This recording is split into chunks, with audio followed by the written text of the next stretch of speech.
You are listening to The Lavender Phantom, Book 1 of the Club Lavender Duet by Lainey Delaroque.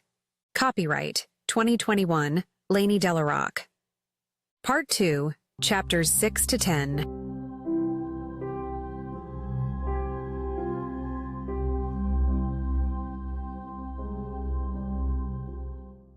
Chapter 6.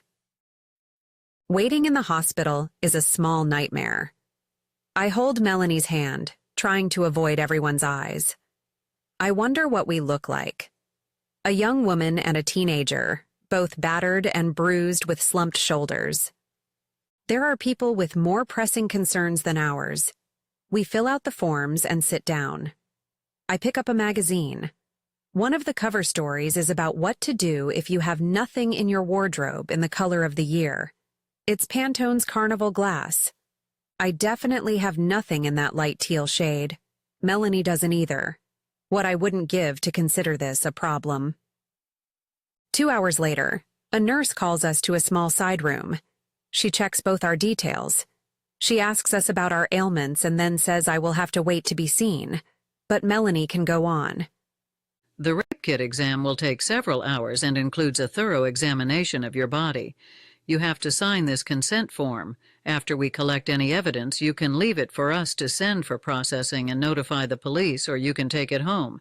Preserved correctly, you can keep it until you're ready to report any crimes committed against your person. The nurse speaks to Melanie, her face blank. How many times has she done this before? How many victims has she looked at without really seeing them? You can accompany your sister as her legal guardian, or if you don't want to, she can have a chaperone.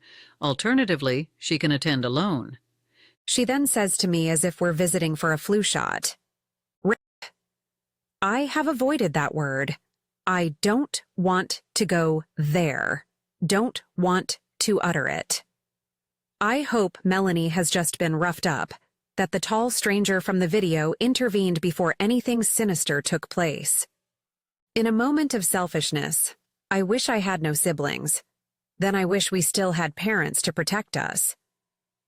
I dream of a future that doesn't involve two broken women muddling through life. I wish 1,000 impossible things in that split second. I will let you decide, I say to Melanie, who is still holding my hand. I want to go alone. I can't hide my surprise. Hurt covers my anger like a blanket, but I don't let it reach my face. I thought she would want me near, but if I were in her place, I would want as few people as possible looking at my injuries and naked body, so I just dip my head in acknowledgement. I'll be outside. Can you tell Sophie the results after you're done? I am not sure what happened to me, but I don't want to know. Is that possible? The nurse looks between Melanie and me. I nod. It is a strange request, but not an unreasonable one. Ignorance is bliss. Maybe Melanie doesn't want to know what happened, but I need to be told in precise detail what damage has been done to my little sister's body. I have to listen and take note. That's the first step toward justified retribution. I sign all the papers the nurse tells me to sign and watch as she takes Melanie away. Slight shakes, vibrating through my body. My anger is returning. Stomping back to the waiting room, I pick up my phone and type a message to Hannah. What would you do if someone violated your consent but you didn't remember exactly how? I hit send and instantly want to take it back. Why did I send that? Hannah is a wonderful friend, a play partner, but she's also a social worker who deals with victims of domestic violence every day. She is having fun right now, probably getting tied up in the moon garden and in no headspace to think about work. I imagine her in that safe space of kink, working through the stresses of the day, the feel of rope on her skin, the marks it would leave after being tightly woven around her in intricate patterns. The rush of adrenaline she would get from being pulled up in the air, the rope holding the weight of her body, her soul singing softly with pain. I close my eyes as the image blossoms in my mind, and I pretend I'm there. All my limbs tangled, my breathing ragged from enduring, my hair pulled up by another rope, finishing the shape of me in the air, tantalizing my scalp to near orgasm. I scold myself for my selfish thoughts. It is not the time to think about my alternative lifestyle, not the place to daydream, stuck between sick, hurt people and their families. My phone vibrates in my hand. Hannah has said 2 words only, as expected. What happened? My lower lip trembles, and tears well in my eyes. I think someone raped my sister. She is hurt, really hurt, and it's because I wouldn't agree to a job. Maybe a dangerous job. I got in a fight with a bouncer. I can't breathe without feeling the most horrible pain, and it's not even because my ribs are probably bruised. I failed her. I am worthless. I type furiously, unaware the tears are spilling from my eyes. I taste salt on my lips and look up. The sounds of the hospital, which disappeared in my mind, come back in a vortex of noise. Tapping the arrow, I delete the paragraph. I type another sentence instead. Not sure yet. We'll tell you soon. Hope you're having lots of fun. I only have time to wipe my tears away and put my phone in my bag when a junior doctor calls my name and gestures to another side room. I look at the time. Melanie won't be done anytime soon. Might as well get over my exam, and maybe get a doctor's note signing me off work. I can't bear to see Jamie's face tomorrow. It is safer for him. If I hear one more sickly, sweet word roll out of his repulsive mouth, I will probably kill him. Following the doctor in, I am reminded of why I hate hospitals. The antiseptic smell, the spotless but empty environment, the bright, unflattering lights, the smell of death, lingering between the walls like a ghost. I bite the inside of my cheek. Old memories are pushing on the membrane separating my conscious from my unconscious mind. A pull-out tray and a body on top. My throat constricting so hard from trying not to cry. Another pull-out tray. The features of my parents on faces that lacked color, that were foreign and cold. I focus on the doctor. He has smooth brown skin and an oval face. His bone structure is hidden under soft cheeks and full lips. If he wasn't in scrubs, I might have found him handsome. But he is. And when I meet his deep black eyes, I flinch. Hello, I'm Dr. Chatterjee. How can I help you today? His question lingers in the air as I do my best to relax and form words. If he has noticed my severe overreaction to his gaze, he doesn't show it. I fell down the stairs and I think I bruised my ribs. I tell him the usual made-up story of how I was looking at my phone at home and then rolled down the stairs. Unable to extend my arms in time, I saved the phone and bruised my face instead.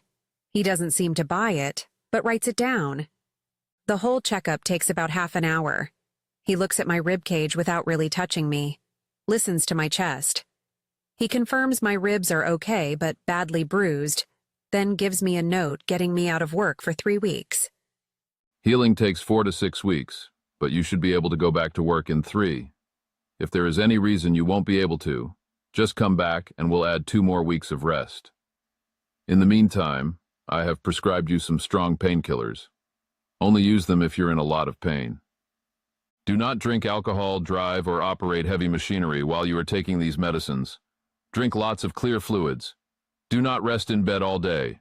This can cause fluid to build up in your lungs. Do not smoke. Is there anything I can do?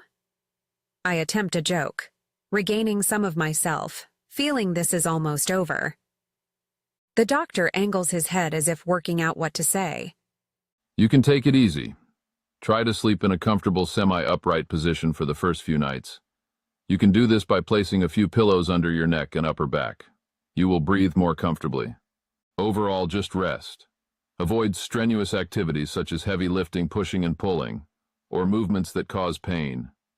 Most importantly, avoid falling down the stairs again.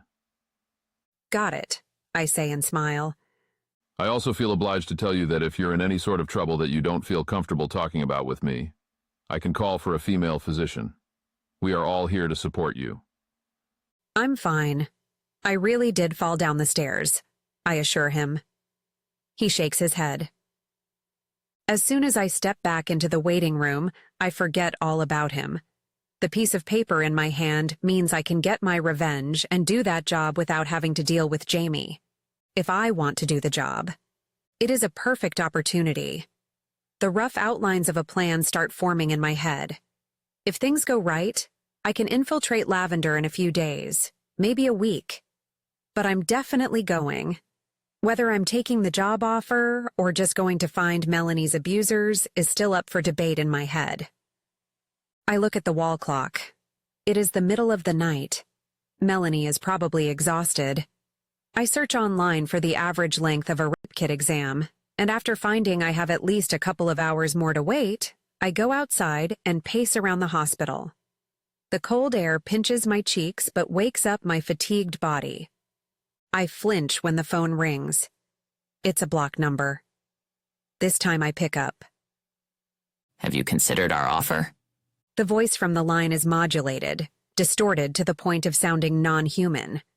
I have. And? I haven't made a decision. I need more information. We will send you a briefing file. I need a number to contact you. Not possible. Then I'm not taking the job. This one-sidedness is unfair, considering I'm putting my ass on the line while all you do is coerce teenagers into dangerous places. The line goes silent. I wait a bit, then look at my phone. The timer on the call is still going. It was not our intention for your sister to be hurt. I clench my teeth. So they knew about it. Do intentions really matter? I need to go to Lavender and unearth everyone responsible. The abusers, the enablers, the passive bystanders. F them all. We will text you a number. The line goes dead. Meanwhile, the Lavender Phantom. He is irritated, not because every part of his body sings with pain, but because there was another child in Lavender who was not supposed to be there. A young girl who was not safe and had no business being splayed out on a bed like a rag doll in his Lavender. He is angry at the world and angrier at himself for decisions made in the past that brought him to this very moment. He is tied to a chair, alone in a storage room, every fiber of his being throbbing with pain. After being punched and kicked until he'd passed out, his hands are now twisted behind his back, limiting his freedom so he can only take shallow, helpless breaths. But this discomfort is just an echo of the pain he feels inside. There's no word for the feeling one feels when all is lost. It's not quite disappointment, not quite grief. It isn't hope for bigger and better things, and it's not just resentment toward the perpetrators. There's fear, too, that they're not done yet, especially as he knows there are still ways to make him hurt, ways to reignite his anger and discipline him for being disobedient. His drive is, in its essence, simple. Lavender is supposed to be a place of refuge, a place to relax and enjoy the pleasures of life. But the circumstances in which his drive is allowed free rein are now limited to the point of near extinction. He has 3 allies left, and communication with them is difficult. He has no freedom to leave the premises, so is forced to watch his vision being perverted, day by day, in front of his very eyes. With his inability to move around, he has left his triumvirate to deal with any issues of a practical nature. Hiring an outsider to finally get him out of this mess were Luna's idea, and he let them take ownership of that task. They delivered a teenager to the predators currently occupying Lavender, and that was in no way, shape, or form something he would have signed off on. Children are where he draws the line. For a child, he would disobey and let himself be punished. He would take the blows to his person, giving back as much as he can in kind. He knows this because it has just happened. He hopes that whatever this desperate move of Luna's is, it will yield results. He hopes whomever they are trying to bring in to help them takes notice and finally accepts the job offer. He is sick of looking at this Lavender, a shell of his naive dream, an aberration, proof of the depravity in humans. He wants his Lavender back. Chapter 7. The nurse takes me to a room and tells me in a quiet, even tone that my sister was probably sexually assaulted. She has bruising that matches obvious signs of struggle. There are minor cuts on her cheek and lips that possibly occurred from a blow to the face. As I listen, I drop all pretense of being strong since Melanie isn't here to see me. I let salty drops fall down my cheeks, sniffling without saying a word. My sister's hymen is intact, and there is no indication that any penetration has happened. But without Melanie's account on the subject, there is no definite guarantee. Melanie's blood had traces of a date rape drug, and while the purpose of it is to render the victim unconscious, some people don't take too well to it and have periods of wakefulness. A traumatizing experience, the nurse says, but she also assures me it might not be the case with my sister. It's too early to tell. They had recommended therapy, but Melanie had declined. She says Melanie is probably lucky that she remembers nothing. It's not a big consolation to me. She urges me to find a doctor or a counselor immediately if Melanie starts having nightmares or recalls parts of the incident. I tremble at first, then full-on shiver as she goes on. She asks me an array of quiet but pointed questions. Do I know the perpetrator? Where are our parents? Will I press charges? She backs off the last one, saying without Melanie's testimony of the events and hard forensic evidence, it will be difficult to move a case even if we choose to press charges. I only shake my head. In my mind, I have other questions, demanding answers. Why Melanie? Who did it? How could they? I will ask them. I will shout at the top of my lungs and get a response, through talking or violence. It doesn't matter. You are doing very well, The nurse says. It was smart of you to bring Melanie a change of clothes. She can go home now in something comfortable. I have her old ones here in these brown paper bags. They can be retained as evidence in case you do decide to pursue a case. Do you see them? I look to the side and nod. The image is floating before my eyes, still overflowing with tears. I wipe my face with the ends of my sleeves and speak with a hoarse voice. I will take the evidence and let Melanie decide if she wants to press charges. I don't have any other information to share at this moment, and I would appreciate it if you didn't push me or my sister about this event anymore. Thank you for your care. She half smiles. I can see the pity in her eyes. I want to believe it's compassion, but I know she has clocked my own injuries and seen our address. We live on the side of Chicago where things like these happen all the time. If she wants to pursue the subject further, she decides against it. On the way out, she points me to the place to settle the bill and waves Melanie goodbye. I pay, draining my current account. Without much fanfare, I message the number the mystery caller provided with the sum I just paid, followed by my bank details and pay the hospital bill, and then we'll talk. And that's it. We are in the car again, on our way home. Melanie is quiet the whole way and holds the top of my hand, her palm sweaty and warm. It tightens every time I change gear. My hand shakes under hers. I will be okay, she says, and I want to cry again. As we go inside and the familiar smell of home hits me, my stomach twists with anxiety. I take a deep breath to calm myself down. So what do you want to do now? Melanie asks, as if I'm supposed to have all this planned out. Let's each have a hot drink, I think, I say. She nods.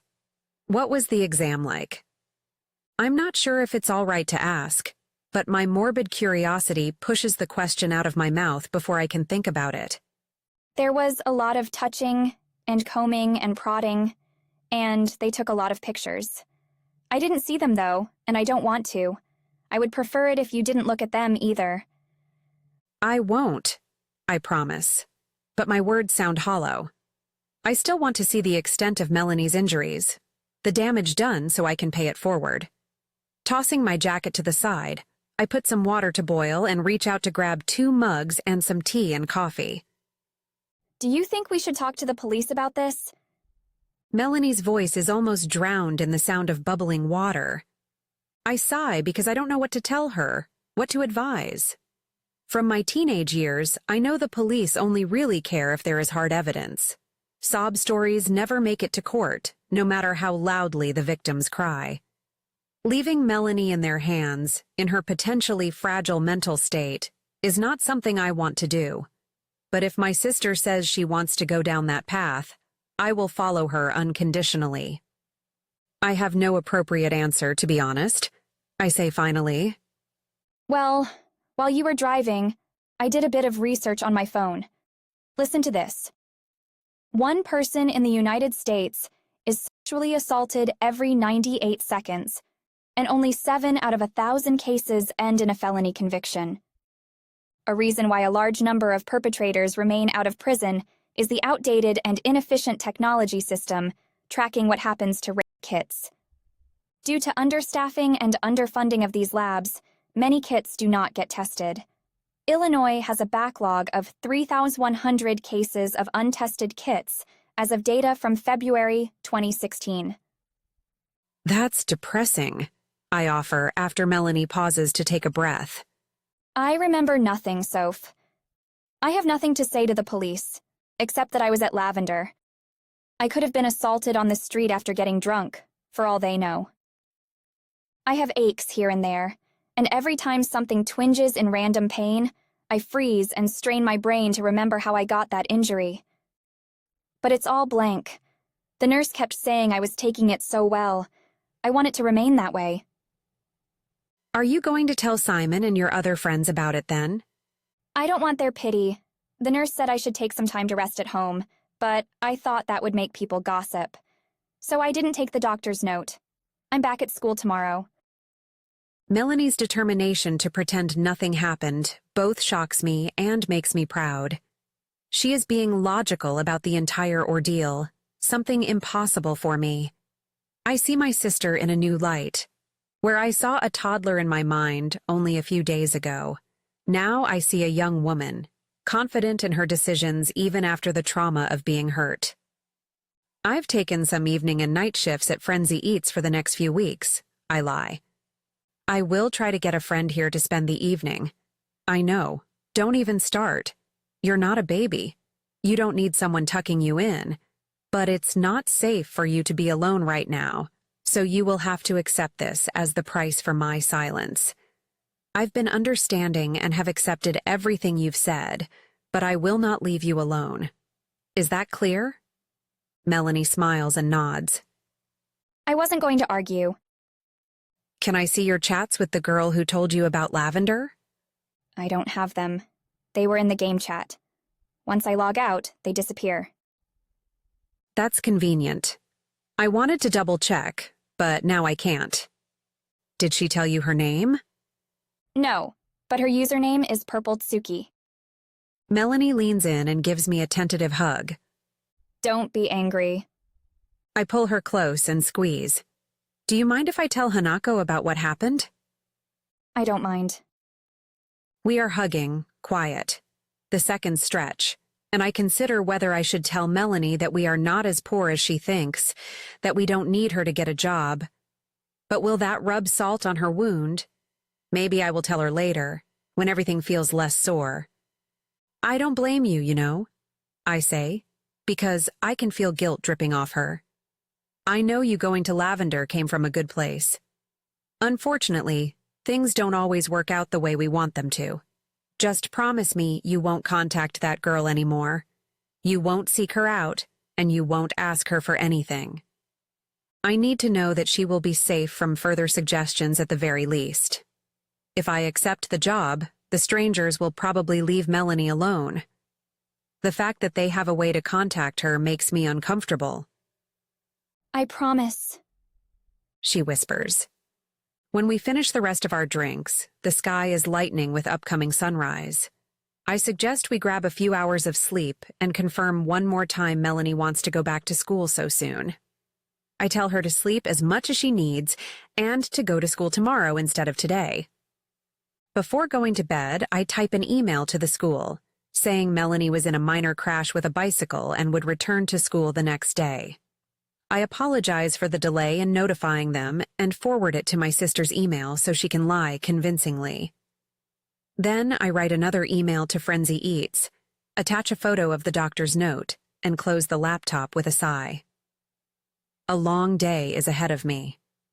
I take a quick shower and climb into bed. Fear, anger, numbness. The circle of emotions is complete, and I'm feeling much better than yesterday. The situation is ugly, but I have made a decision, and that always allows my lungs to breathe. Before killing the lights and succumbing to the sweet embrace of sleep, I message the stranger with the job offer. I check my bank balance, and 10 minutes after my previous text with the hospital bill, I received a deposit in my account.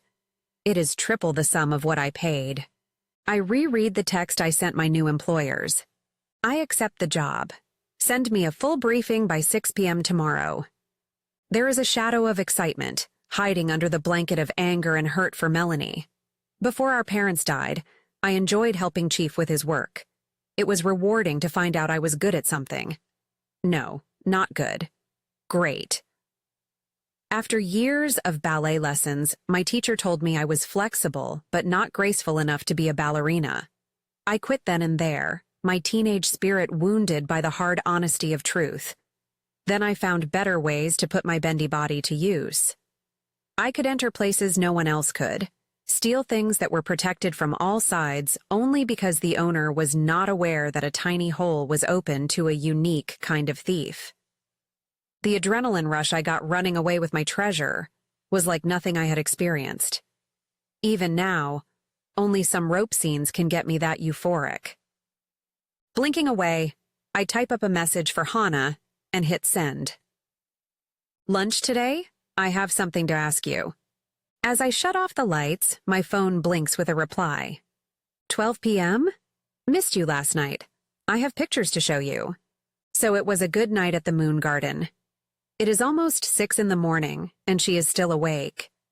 A pang of jealousy blindsides me, but I shake it off. I type a quick, awesome see ya, and put the phone face down so it doesn't distract me while I get a few hours of much-needed sleep.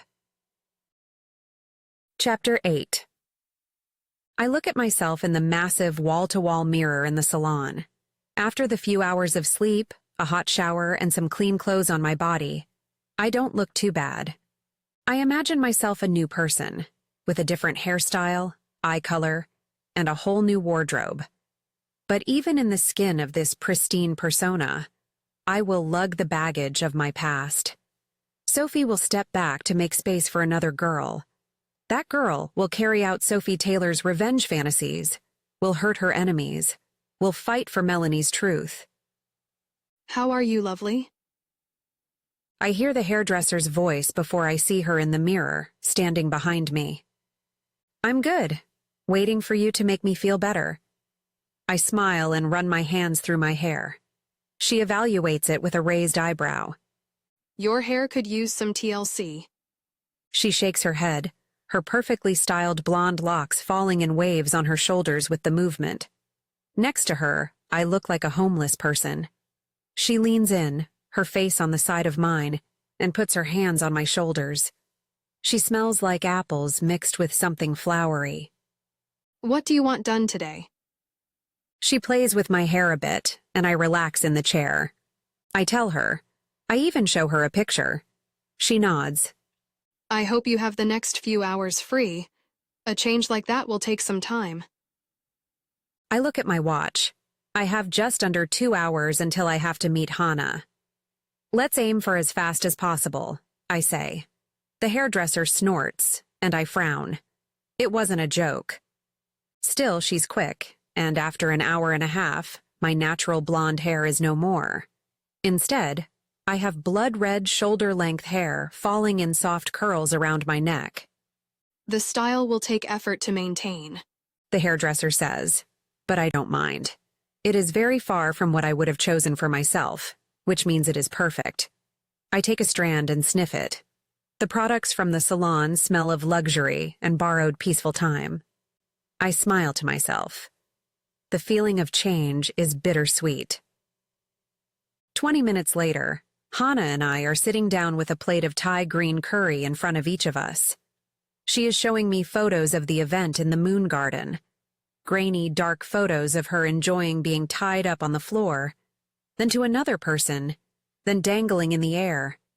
She beams as she tells me about all the bruises she has in all the right places and how they remind her of a night well spent. If only this random stranger hadn't found me, hadn't desired me for the lavender job, I would have been there too, enjoying myself. Melanie would have been safe. This is the last one, but my ass looks massive here. It's because of the booty basket. Yeah, it does that. But it's still hot, I say, trying to sound like I'm genuinely happy for her. You look like you had a lot of fun. I missed you, you know. I love it when I tie with you. Me too. Next time, maybe. Is that a bruise on your face, Soph? Are you okay? She leans in and whispers in my ear. I take her hands in mine and turn to face her. Her eyes show concern, so instead of staring in them, I drop my gaze to her nose piercing. She has changed it from a hoop to a small silver ball. It suits her. I got hurt while looking for Melanie. It is not a lie. And it's the beginning of a conversation I'm dreading to have. What do you mean? Did something happen to her? She is mostly fine, I say, and her face changes. Spill it, She commands, slipping into her professional demeanor. She's been employed by a charity helping victims of domestic abuse for the past few years.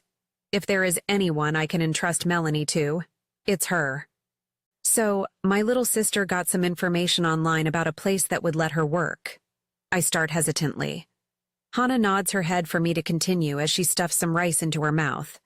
I continue telling the story, omitting the details about the job offer and my future trip to Lavender. Jesus, She says. You need to get her into therapy. No matter what she says, these things, these feelings, they don't just go away. They get pushed to the depths of our beings and then turn into ugly, insurmountable trauma. At the back of my mind, I know it. I understand I have to be there for Melanie to support her. But my supportive words and hovering presence around her won't lead to Lavender's downfall. The justice warrior in me says that there is healing somewhere in destruction. That erasing the threat of Lavender, of the negativity it brings to us by merely existing in our reality, is an appropriate way to help. I choose to believe Melanie will thank me later for tackling the origin of her pain. Big change with your hair. Hannah says after the silence stretches too long. My awkward way of dealing with it all. Tough month at work, too. I needed a change. My words are not really lies, just convenient half-truths. Hannah knows how much I hate Jamie. She is often the one I rant to on and on about how much work sucks. Can I ask you a favor? Shoot. She says without a second thought. I owe you one after you opened my locker the other day. Can you look after Melanie for a few evenings? My boss did the schedule wrong and won't let me swap, I blurt out. She's 14, so doesn't really need tucking in, just someone to remind her to go to bed before midnight. I will prep the couch for her and you can sleep in our room? Fuck that guy. Hannah says, rolling her eyes. I'll help you out, sure. She definitely shouldn't be left alone at night. But you have to look for another job soon. I'm serious, Soph. This is unacceptable. Yes. I'm already looking. I nod enthusiastically and look at our empty plates. If you help me shop after lunch, this food is my treat. I hope she won't decline. I don't want to be alone. I will be alone plenty while in Lavender, and I can use a friend right now. Sure, why not? She winks, and I grin at her without meaning to. Before we go, do you know what the word Suki means? I ask, remembering the username Melanie quoted. As verb or noun? If we're talking Japanese, it depends on the way it's written. Noun, I guess. Moon. The verb translation is to thrust. Moon makes more sense. Purple moon, I mutter. Could be something, could be nothing. Sounds like a generic teen username. I pay up, and we spend the last of her lunch break in clothing stores. She helps me choose a few tight-fitting dresses to go with my new hair color. I hug her goodbye and drop by the drugstore for some things to finish my look on the way home. I'm thankful for the strangers' money in my account. They fund my whole makeover, and I don't feel guilty because it's all for the job anyway, a work expense. When I come back home, it's a bit after 2 in the afternoon. I set the bags down, put the kettle on, and take a deep, long breath. The brigand wraith awakens from her slumber. Chapter 9. After I've drunk 2 cups of tea and have watched a few Korean cosmetics video tutorials, there is a knock on my door. I look at my watch. It's almost 4, and I'm not expecting anyone. I grab a wet wipe and start taking off my semi-successful Ulzong eye makeup. When I reach the door, I turn around to check what is visible from there. Nothing but a slightly messy apartment. "Who is it?" I ask. There is no response, so I look through the peephole. 2 men are standing outside, both in suits, but instead of looking gentlemanly, they look menacing. One of them bangs again, making me jump out of my skin as I feel the vibration of the door so close to my face. I creak it open with the chain on, hoping they wouldn't bash it in. They are giving me gangster vibes, and their presence on my doorstep is bad news. "Can I help you?" I say with my most innocent voice. They look me up and down and hold up a grainy printout in front of my face. We're looking for someone. She owes us some money. Have you seen her? My hands on the door turn to ice. My stomach dips like I'm in an airplane that has just lunged down. It's a bad photo of Melanie, her face captured on the CCTV and blown up to fill the page. I can only recognize her because I look at her small round face every day. "No," I say. "Thugs looking for my sister here is a grim prospect. She can't stay at home." Okay, no problem. One of the men says. They remind me of the goon who beat me up. Same short hairstyle, same presence of oozing threat. My friend needs the bathroom. Mind if we use yours? "No, sorry," I say, my fingers starting to push the door shut. "There is a coffee shop down the road." Sure. The man continues. If you are hiding someone there, I would let her meet us if I were you. I don't like where this is going.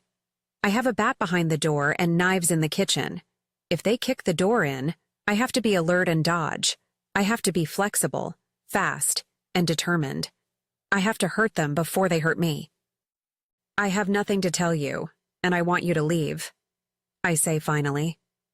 The man waves, seemingly unbothered by my refusal, and moves along with his friend in tow. I close the door and hear them knock on the next one. I slide down and exhale a shuddering breath. I don't allow myself too much time to wallow in shock and fear. I jump up, grab my phone, and message Hannah. "Can you pick up Melanie and take her to one of your shelters? Just had scary guys looking for her here at home." I feel bad asking her to do this, but where else would we go? If they followed Melanie home, they know she lives in this building somewhere. The fact that they're asking everyone around means they don't know which apartment she walked into. I thank myself for my laziness in not putting a nameplate on our door. My phone buzzes, but instead of a reply from Hannah, I receive a message with a text document titled Briefing.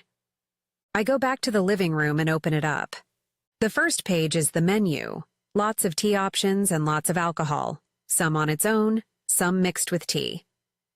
There is a picture on the second page of a girl holding up her hand in a thumbs up, lines crossing over the whole thing, denoting it as a stock photo. Above it, in a simple font, there is a statement.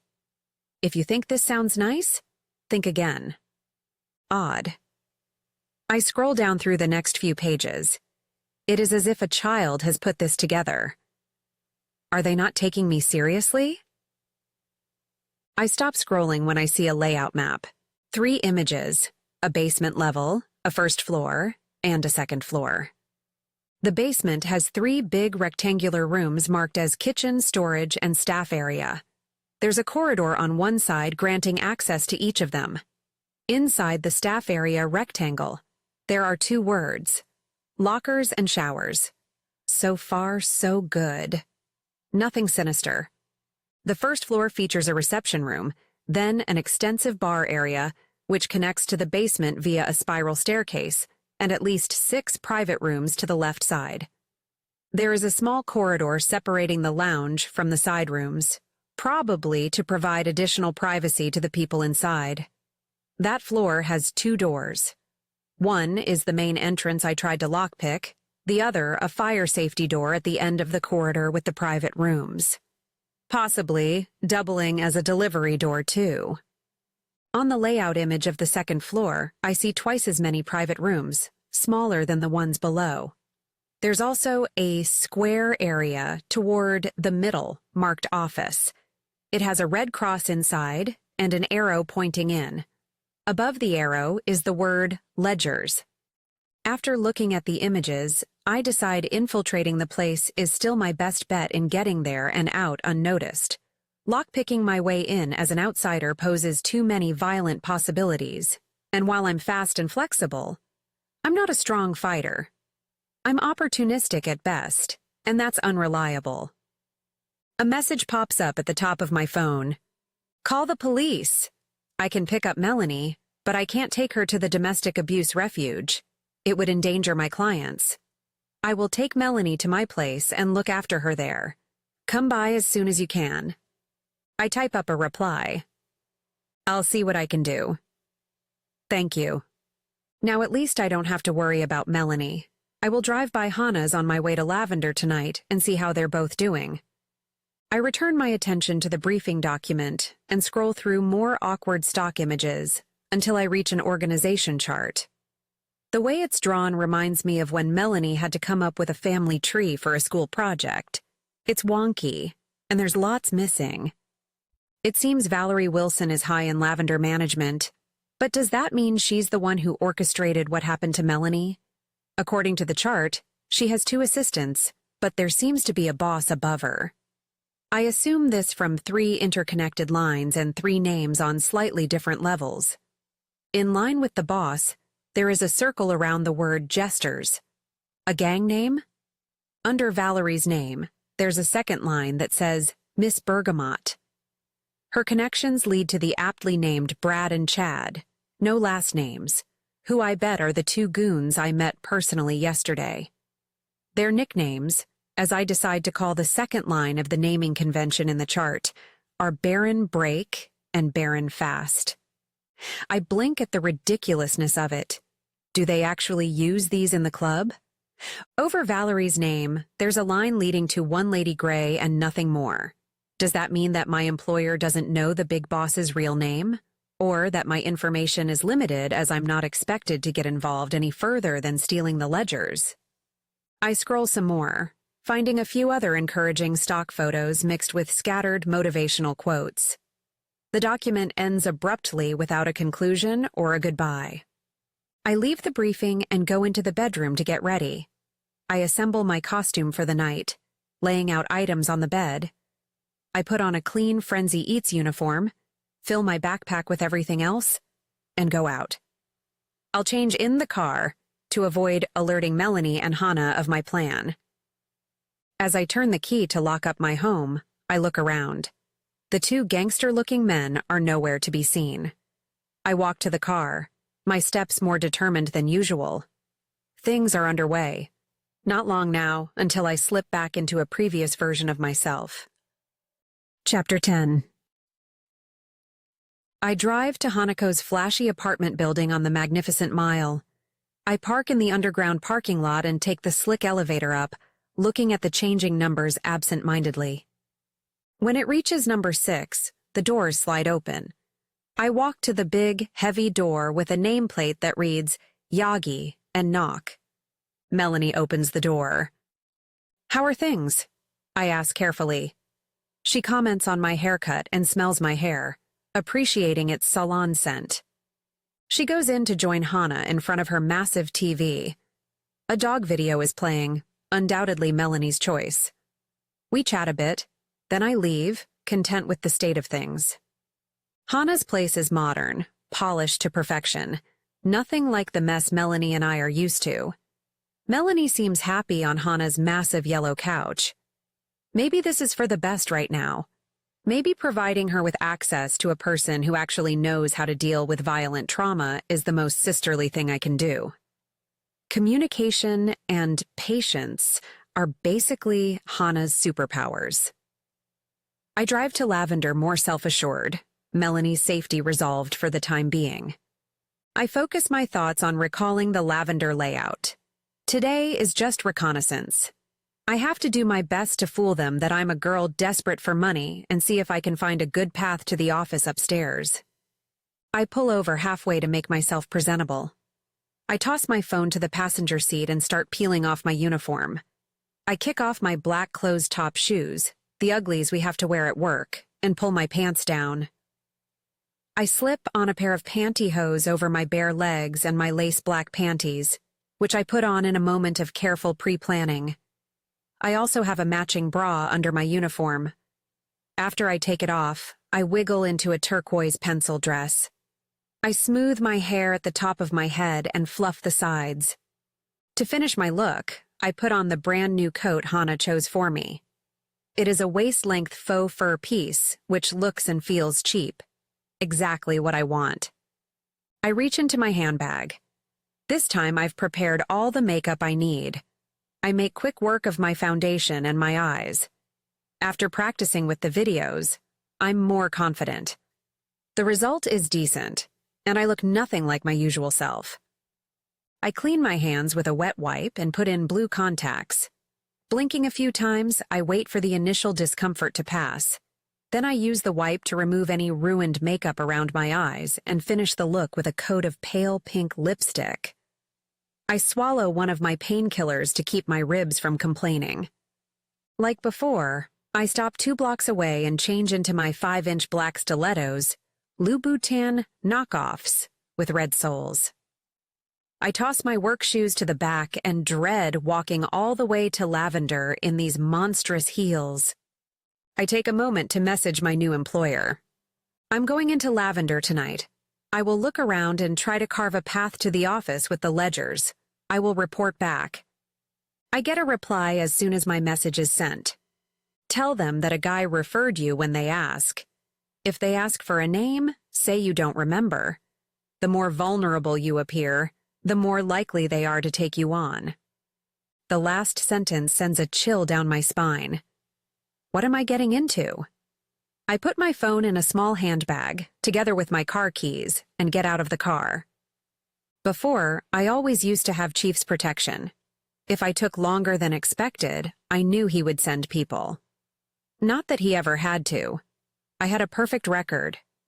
Tonight, I'm going in without support. The only one who knows about my mission is my mystery employer. Despite all that happened with Melanie, I trust them. My gut tells me they can be trusted, to a point, because their desperation to get the ledgers is palpable. Maybe I'm the only option. Maybe they've heard the legend of the brigand wraith and are now pinning all their hopes on me. But I was a legend back then. Nowadays, I'm just a sister making a living with a side hobby of ropes. The neon sign of Lavender gleams bright pink in the darkness. The door is slightly ajar, light escaping from inside like the place is holy. I give it a tentative pull. The warmth from inside is inviting, the smell of tea even more so. I walk in, trying hard not to wobble. It's been a while since I've been in heels this high. When a girl my age comes to greet me, an image of Melanie inviting visitors inside flashes in front of me. My knees buckle, but I place a palm on the wall of the reception room to steady myself. The place I've entered is a small hallway illuminated by neon lights, similar to the sign outside. Welcome to Lavender, the esteemed estate of Earl and Lady Grey. Do you have a reservation? The girl smiles like she hasn't a care in the world. Esteemed estate? Really? No, I'm here to see Valerie for a job. I hope using her name is fine. If I was supposed to say the nickname, I've already screwed up. Follow me, please. She replies and turns. I step after her, mesmerized by her long, straight ivory-colored hair. It sways like a waterfall of warm white, ending at the dip of her lower back. It's cut in a perfect, even line. We enter the lounge, and it is magnificent. I try not to exclaim when we walk in what seems like a paradise of flowers, soft pastel tones, and muted lighting. A morbid feeling settles in my stomach. How can such atrocities have been committed in such beautiful surroundings? Horror films and stories have conditioned us to believe terrible things only happen in creepy, dark, rundown places. The truth is much more sinister. Nowhere is really safe. The girl with the amazing hair waves, and an expensive-looking woman waves back. She isn't cover page beautiful, but there is an undeniable chicness in the air around her. She has the sculpted face of someone who has been under the knife more than once, and the figure of a woman younger than her years. She looks in her mid-30s, but her uplifted breasts and tiny waist make me doubt that estimation. It is something in her dark eyes that betrays she's not a clueless young woman. Her shoulder-length hair, the color of white chocolate, falls in glistening waves, shining in pink and purple hues under the neon lighting. "Welcome," she says in a honey-sweet voice. "I'm Miss Bergamot." I flash her a smile. The girl who led me in explains the purpose of my visit. I take the time to study Valerie's face. High cheekbones and full red lips. Long, dark, fake eyelashes. Perfect, radiant skin, but stretched over the front of her skull like a bedsheet. She hasn't spared the highlighter, and it emphasizes her bone structure with every sway of her head. I want to remember every wrinkle, every ridge, every tiny imperfection of hers. No matter how plastic perfect Valerie looks, she is a predator. If I can't defeat her in some graceful way, like catching her in the act and reporting her to the police, I would just have to bash her face in and make sure no plastic surgeon can repair it. If I have a say in it, she will never use her beauty to hurt anyone ever again. She steps forward, stopping an arm stretch away. She towers over me, her long, smooth limbs making her seem like some sultry giraffe.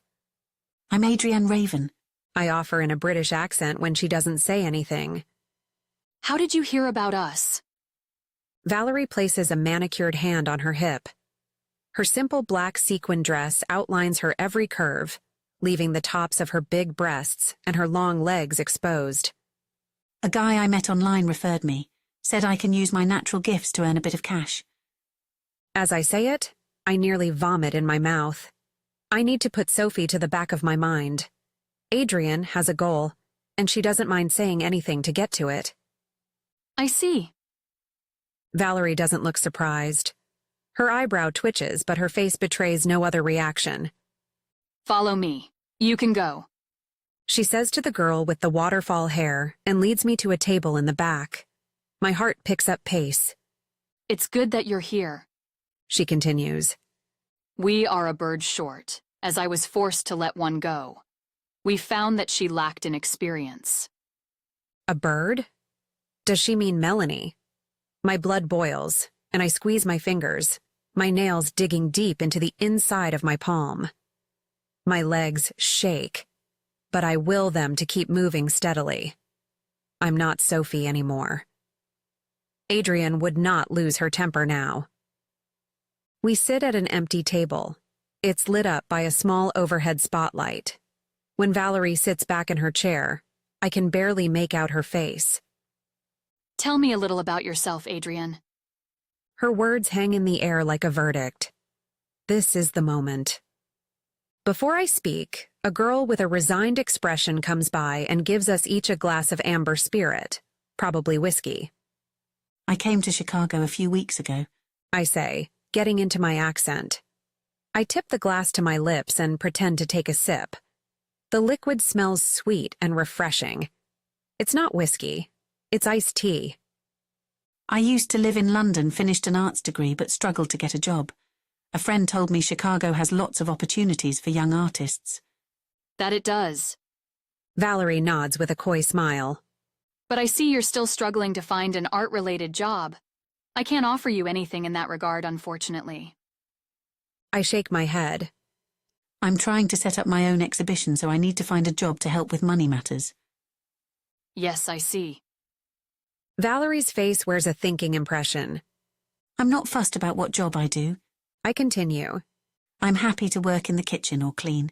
Oh, sweetheart, your good looks would be wasted in the kitchen. She winks, and I fight the feeling of disgust inside. She is a polished, slithering beauty, a dazzling mirage of a good employer. But with the little knowledge I have of her and Lavender, I don't buy it. How about we do a little interview scenario and then go from there? Sure. Wonderful. Valerie gestures for one of the waitress girls to come close. Peahen, dearest, show Adrienne to the stairs. Give her an order and a tray. She can figure out the rest. Peahen doesn't seem to mind or care. She waves me over, and I follow her, focusing on walking straight in my heels. She is beautiful, too. There's something foreign about her features. Her skin is milky white, like she's never been outside.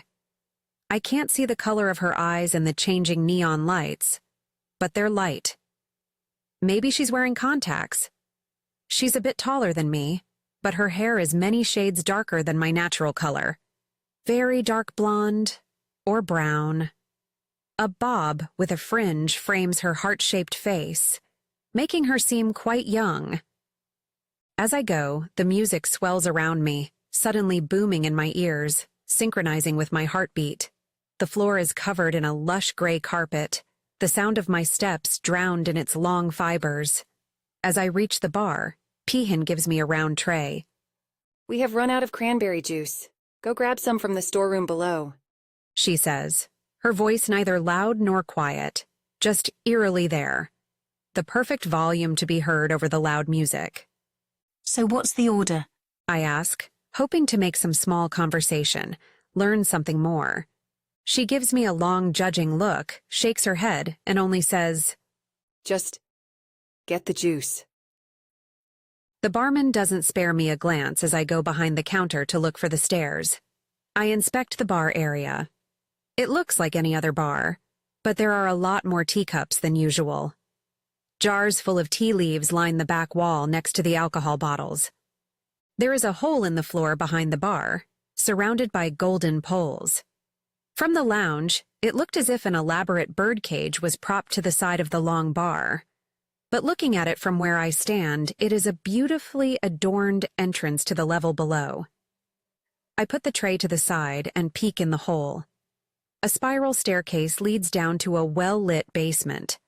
I feel like Alice jumping into the rabbit hole as I descend the steps. This was part 2 of The Lavender Phantom, Book 1 of the Club Lavender Duet by Lainey Delaroque. To listen to the next 5 chapters, please navigate to the next video. All parts of this audiobook are available in the playlist The Lavender Phantom on this YouTube channel. Thanks for listening and see you in the next part.